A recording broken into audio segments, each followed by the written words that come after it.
To get your panoramic 360 drone photos onto Google Maps, I take the DJI Mini 4 Pro to Shoreditch in London and got some awesome photos. So I'm going to take you through all the best settings to do that, show you how to upload it onto Google Maps, and then we're just going to go through other panoramic photos the Mini 4 Pro can do. So let's get into it.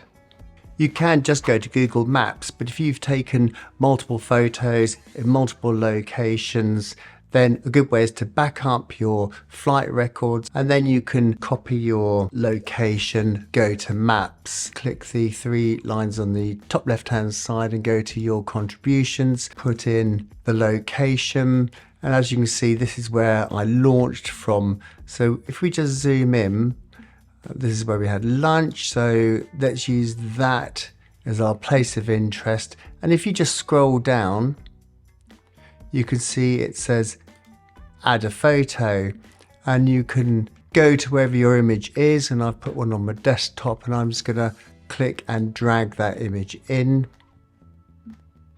So if we go back to Maps and we search for the smokestack,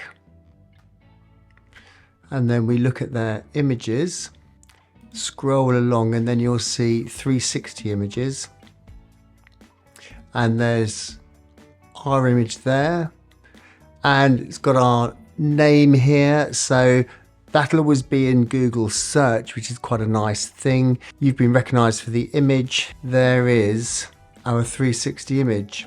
How nice is that? And then if you just go back to the three lines in the top left and go to your contributions and go to photos, and you'll see that's where your images are sat. And again, you can see your image there. There's one we did in the past, and you can build up your little library of 360 images. To set up our photo settings, go to the photo video icon and choose photo, and then you just go up to the three dots at the top. That'll bring up our photography settings. So if we go to camera, and then we can just drop down and we can look at our settings. We can choose JPEG and RAW. Although they'll be created in JPEG, it means we've got the RAW files there if we want to do any other adjustments or create other images. We're going to choose 16:9. They'll be created in a 3:4, but then reshape themselves. Again, go to our photo video icon, scroll down to Pano, and the first thing we come across is sphere. So just clicking on that, and then press the start or the go button, and it'll take a series of shots, and it'll create this 360 image. When you look at it, it looks kind of funky, but when you drop it into Final Cut, you'll then start to see quite a flat looking image. But if you click on the timeline, you'll notice now, if I go to the left hand side where you'd resize the image, we now have this function that says orientation. We also, on the right hand side in the menu, have orientation there, and you'll see if I just go through some of these, tilt, and if I scroll this round, you can see I can tilt the image. If I go pan, I'm panning around the image. Let's reset that and roll. It's kind of interesting. And then field of view, as you can see, we're zooming in. And then we've got this mapping at the bottom. It says normal at the moment, but we can go tiny planet, and that'll look like that, which is a superb looking shot.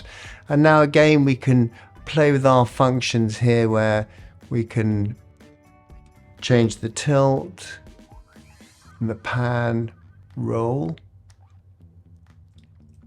and again the field of view. So then of course you can use these in conjunction with each other. But now if we click on the icon on the left and we go to the orientation editing button, we can now, with our mouse, start to reshape this image, create these different effects, And of course, you can export any of these as images by just going to the top right hand side and drop down, and you can go save current frame, and you can save that as a JPEG, PNG, TIFF, etc. Now to create the 180 degree, we just drop down to 180 and again press the start record button, and it'll take a series of shots and it'll create this in a 3:4 image. Next we drop down to wide angle, press the start button again, and we get this very nice elongated wide angle shot of our scene. And now if we go down to vertical, we get a rather nice shot for social media where you get this nice vertical image. So as you can see, there's some fantastic content you can get out there and create and put them up onto Google Maps and make your mark on the world, and it helps other people get a different view and see what we can see. I think that's an awesome thing. If you're interested in the Mini 4 Pro, there's a link in the description below. Let me know in the comments your thoughts, what you've managed to do with the Mini 4 drone, any other videos you'd like to see, please let me know. And anything else on the Mini 4 Pro, there's a playlist over here, and please subscribe to the channel, show me the love, click on the link over here, and I'll hopefully see you over there.